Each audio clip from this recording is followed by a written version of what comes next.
as a majority, when you voice out your opinions, you get a lot of hate for it. Yeah, so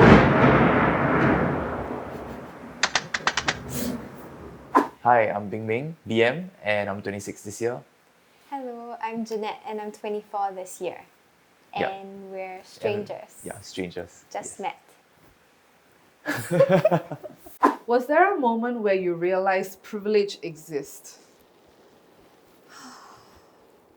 Yeah, For sure. difficult question. Yeah, but For yes, sure. definitely. I think in recent years, with all the conversations about race and whatnot, not just in America, I think in Singapore as well. So I think that really opened up my mind. And after I had conversations with my friends, or my colleagues, and I agree, there is privilege. And Yeah.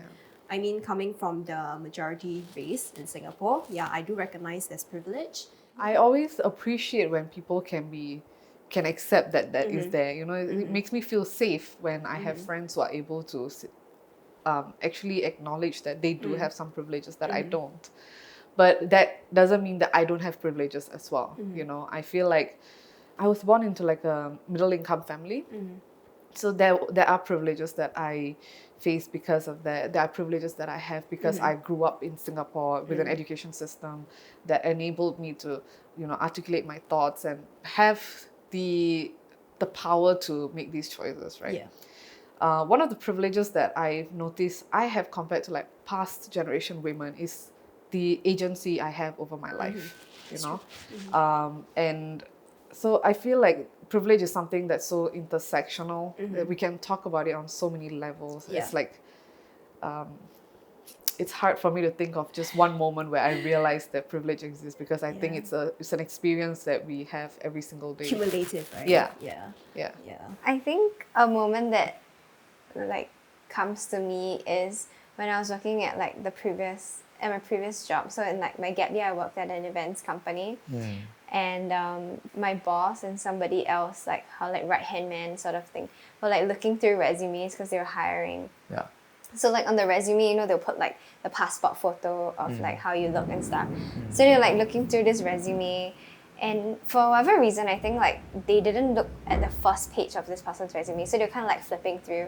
So they're like, oh wow, this person like has done this before, like went to school, studied this, and then they flipped to the front to see the name, and it was like a Malay person's name, and it was and then the photo was like a lady with a hijab, and then they both went, oh, hijab I didn't do one, and they put her resume to the side and then just continued looking like even though they said this person's so qualified, like very suited for whatever we need as a company, and I was just like, I just felt like without having like a photo of me, just like my name already indicates like my race, I guess, and like people, it's not that they may have favored me, but they may have like overlooked other people like for a job just because like maybe they feel like, oh, a hijabi would not like suit our company culture, for example, which is so like, it's so frustrating because like at that time I was already like dating someone who's Malay, and just like thinking that could be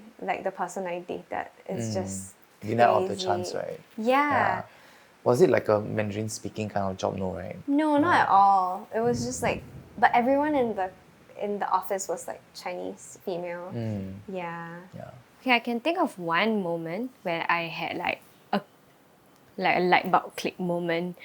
It was in one of my jobs. I was talking to my ex-colleague, and I can't remember what we were talking about, but it was basically something about how I will never want to work for someone I don't respect, and I don't want to work in a place where the leader is someone that's morally questionable, or just someone that I personally can't respect. And then she told me that like that's a huge privilege, because like actually not a lot of people can do that. And like in the same conversation we were talking about how, no, I was also thinking about how like in the job there were a lot of people who like hated their jobs and they were so unhappy, and I could see it in their face and their behavior, and how it came out in ways where they were nasty to other people. Like I know they all stem from because they hate their jobs, And then in my mind, like I thought about like why are they not leaving their jobs? Like that's the first thing that came to my mind. Like if you boil it down to basics, a job is a way to sustain yourself in life, right? And that is to be able to think beyond sustenance and to be able to think about what you want to work for or who you want to work for. The leader must be of certain moral standards. Like that's a huge privilege because that means that you have a safety net, or at least I have a safety net to leave for moral reasons. Like now I realize that it's not something that everyone has and not something that is available to everyone. Because if you're supporting a family, then who cares if you hate your job, right? You just have to get through the day. It doesn't matter if you're nasty to people, you just need to get the money. And it's too much of a risk to, or maybe they don't even have the resources to like interview elsewhere or find other jobs because after work they just need to go back and take care of their family. Yeah, so it's like not eureka, it's not, but it's just like I always knew that, but I always knew about the concept of privilege and I always knew these things on a logical level, but I think that was on a very like visceral level, when I had that conversation. For me, I think there are like different kinds of like privilege, right? Like in terms of like your race, your social economic status, blah blah, whatever. But I think like in Singapore, there's always this talk about meritocracy. Like, you know, as long as like you work hard, you would be competing at a level playing field with, say, the rest of your peers who are maybe in a better social economic status and things like that. But the fact is that's actually not true. Honestly, I don't think that's true. I mean, as much as like we have things in place to help level this playing field, right, we still can't like run away from the fact that if you are in a better position financially or like social status, your family, you do have a head start in certain things. Like as simple as like education or like educational opportunities. Even something as simple as furthering your studies in a university. Like people think like, yeah, you just work hard, you can get in a uni. But what if you don't? But you still want to further your studies, like what are your options? Like, you know, like if you need to go to like a private uni or something like that to want to further your study, if I come from a rich family, my parents can finance that. But if I don't, then how? Yeah, you can't tell me that privilege doesn't exist here and we work solely, fully on like merit based or meritocracy in Singapore because, it's not true. I think the moment where I realized like privilege existed comes with like maturity, because especially in Singapore when it comes to like racial issues and us being like the majority race, I think sometimes it really is very uncomfortable for us to acknowledge it. And I think in certain cases in the media, it is a case of privilege. And I think in other cases, it is not. And sometimes it gets blown out of proportion. But I think it's a very tricky situation also, because like sometimes when, as a majority race, when we like kind of voice our opinions that for an issue, I think it's easier for us to get flagged for it. But I think on the other hand also, I think it requires initiative from us to really acknowledge that these privileges exist. And I think right now there are a lot of these like kind of unseen privileges. I think the government, when it comes to like answering these kind of questions, they will give you the very like standard by the book. Look at this policy. Like we have like, oh, you see, we have like equal treatment. But I think as a society, right, there are a lot of unseen things that go behind, a lot of deep-seated issues that go behind. They are not written in paper and pen. That where it really is privilege, where it really kind of like favors us.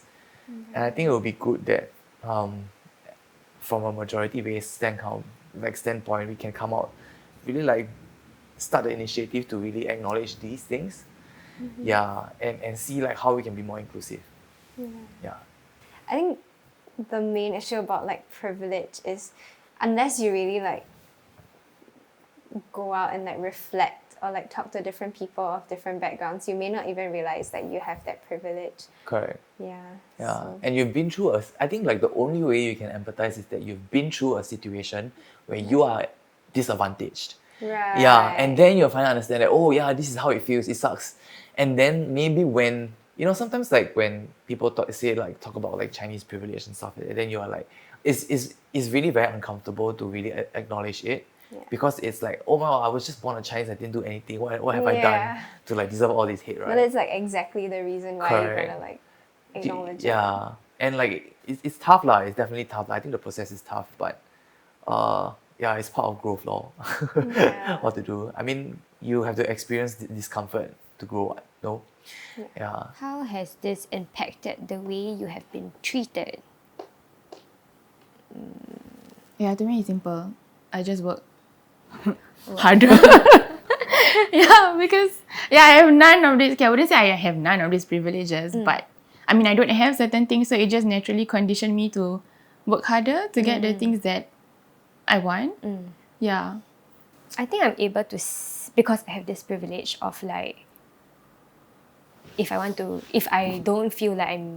feel like I'm being mistreated at my job, or I feel like my CEO is morally questionable and I don't want to work there anymore, I am confident and able to set boundaries, like when I want to stop. I mean, obviously I'm gonna work, I do work super hard and I'm going to do my best in every job, but if I really think that it crosses my moral lines, I'm able to set boundaries, like I don't want to take this. So I feel like when I set boundaries in the corporate environment,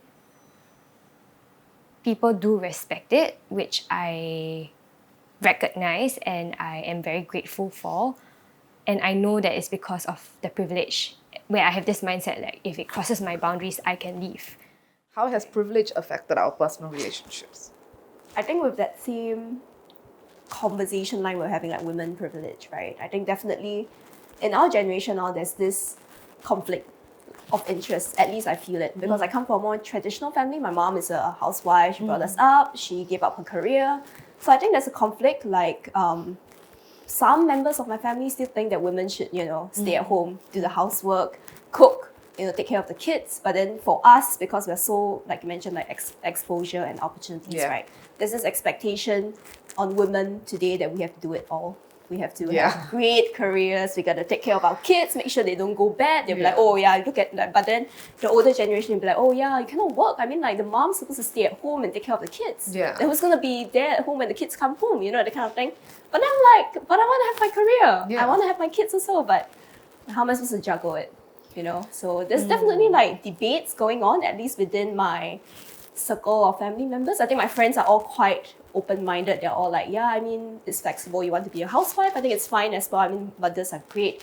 But if you want to be a career woman, it's fine as well. But I think like in my family, there's this like small little debate going on and think like I'm too ambitious. Yeah, so.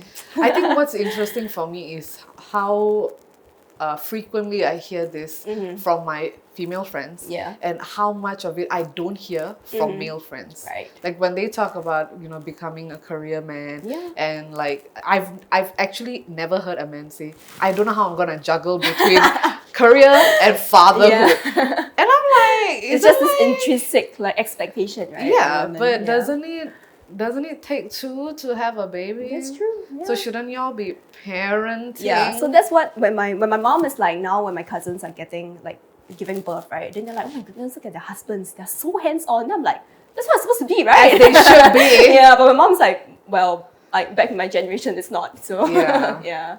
I'm definitely more privileged than my parents because my parents grew up in India, right? And I think part of that privilege has given me a lot of knowledge on like self-awareness and being mindful, understanding what's healthy, what's unhealthy communication, understanding mental health. And what really creates a rift between me and my parents is how hard it is for them to grasp these concepts. Yeah, I agree. Because they grew up in very different times, like you mentioned. So sometimes they do things that are manipulative. They do things that are clearly a bit toxic, for the lack of better words.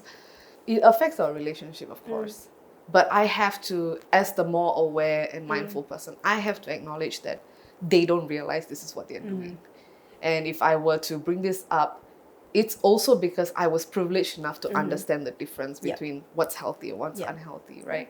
And I there are times in my life where I didn't have to be on survival mode as compared to my parents Yep. who've always been on survival mode. I would say that how it has affected my personal relationship is it's forced me, at least the awareness of my privilege has forced me to be more compassionate, to understand when people are not I think able that's to. important, right? It That's is. how we move forward. It is, yeah. But I know that it's not always the case. Sometimes it can be very frustrating to constantly have this resistance and, not feeling like you can't have a conversation with someone who's open-minded or who's open to understanding that things have changed. Yeah. Yeah.